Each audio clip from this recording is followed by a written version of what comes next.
Hi friends, RK news తెలంగాణకు స్వాగతం. ఈరోజు ముఖ్యాంశాలు. క్రైమ్ రేట్లో సైబరాబాద్ ఏడాదిలో 64% పెరిగిన నేరాలు, 122% పెరిగిన సైబర్ మోసాలు, భారీగా పెరిగిన డిజిటల్ అరెస్టులు, సైబర్ నేరాల కారణంగా 793 కోట్ల నష్టం. 2024 వార్షిక నివేదికను వెల్లడి చేసిన సైబరాబాద్ సిపి అవినాష్ మహంతి.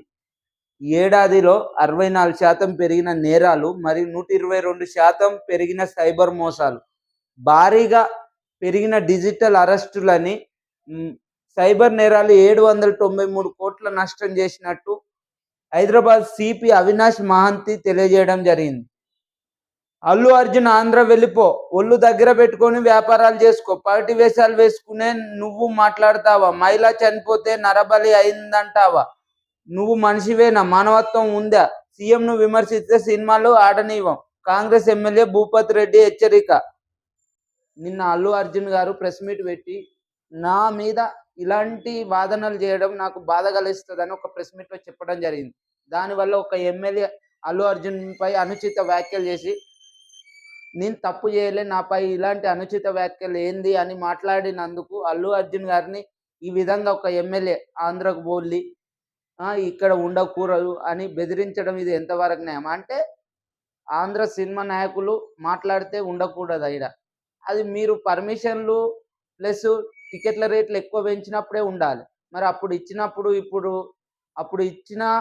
ఇప్పుడు ఎందుకు లేదు? అంటే తప్పు జరిగింది కాబట్టి అది అల్లు అర్జున్ గారి మీదకే ఎత్తడం జరుగుతుంది. సాయిరెడ్డి కేసులు అరెస్టులేవి, ఎఫ్ఐఆర్ ఎక్కడ? సూసైడ్ నోటుకు మించిన ఆధారం కావాలి. 50 మంది విద్యార్థులను మరణాలకు బాధ్యులెవరు? సీఎం రేవంత్ రెడ్డి ఇష్టం వచ్చినట్టు వ్యవహరిస్తున్నారు. రాష్ట్ర సమస్యలపై అసెంబ్లీలో చర్చించే టైం లేదా? ఇప్పుడు ఎన్నికలు పెడితే కాంగ్రెస్ కు డిపాజిట్ రావు. ప్రభుత్వం తీరుపై మాజీ మంత్రి హరీష్ రావు ఫైర్. కొండారెడ్డిపల్లెలోని మాజీ సర్పంచ్ సాయిరెడ్డి గారు చనిపోవడం జరిగింది. తన రాసిన సూసైడ్ లెటర్లో సీఎం రేవంత్ రెడ్డి గారి తమ్ముళ్ళ ఇబ్బందుల వల్లనే చనిపోవడం జరిగిందని ఒక సూసైడ్ లెటర్లో తెలియజేయడం జరిగింది. అయినా కూడా అక్కడ పోలీసులు దానిపై ఇప్పటి వరకు చర్య తీసుకపోవడం ఎంతవరకు న్యాయం? అంటే చట్టం మీ తమ్ముళ్ళ వ్యవహారంలో మరియు సాయిరెడ్డి గారి విషయంలో పనిచేయదా? అంటే కాంగ్రెస్ పాలన ఇలా ఉంది. ఒక మాజీ ఎమ్మెల్యే నాకు ఇలా వేదన పెట్టి నేను చనిపోతానని ఒక లేఖలో రాసినా కూడా, ఫుల్ ఎవిడెన్స్ ఉన్నా కూడా నిద్రపోతున్న పోలీస్ శాఖ మరియు గవర్నమెంట్, అంటే సీఎంకు సంబంధించిన వ్యక్తులైతే పోలీస్ శాఖ చర్యలు తీసుకోలేకపోతుంది. ఇది ఎంతవరకు సబబని తెలంగాణ ప్రజలు అడగడం జరుగుతుంది.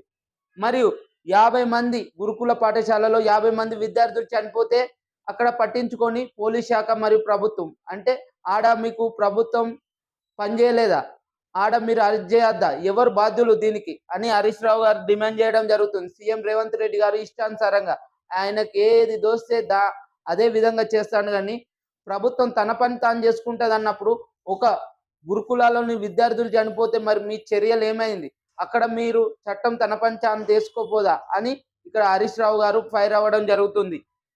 అసెంబ్లీలో కూడా రాష్ట్ర సమస్యల మీద, గురుకులాల మీద మరియు కొండారెడ్డిపల్లెలో జరిగిన మాజీ సర్పంచ్ సూసైడ్ మీద, ఏ విషయాల మీద మాట్లాడతానన్నా మాట్లాడనీయకుండా చేస్తున్న మన సీఎం రేవంత్ రెడ్డి గారు, ఇది ఎంతవరకు న్యాయం? అంటే మేము ప్రజల పక్షాన ఎన్నికై ప్రజల కోసం అసెంబ్లీలో చర్చించద్దా? అంటే మీకు నచ్చిన విధంగా మీకు ఇష్టానుసారంగా ప్రజాస్వామ్యాన్ని కూని చేస్తారని మన మాజీ మంత్రి హరీష్ రావు గారు డిమాండ్ చేయడం జరుగుతుంది.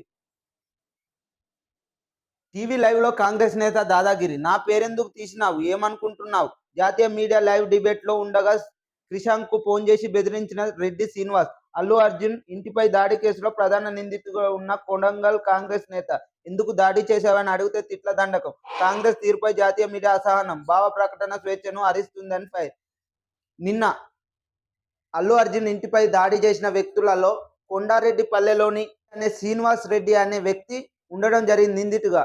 ఆయన మీద ఈ క్రిషాంక్, టిఆర్ఎస్ పార్టీకి సంబంధించిన క్రిషాంక్ అధికార ప్రతినిధి ఒక నేషనల్ మీడియాలో మాట్లాడుతుంటే అనుచిత వ్యాఖ్యలతో నా పేరు ఎందుకు తీసినావు అని అనుచిత వ్యాఖ్యలతో క్రిషాంక్ గారిని తిట్టడం జరిగింది. అంటే ఒక భావ ప్రకటన హక్కు లేదా? ఒక మీడియా, నేషనల్ మీడియాలో ఇలా మాట్లాడడం ఇది ఎంతవరకు తగు?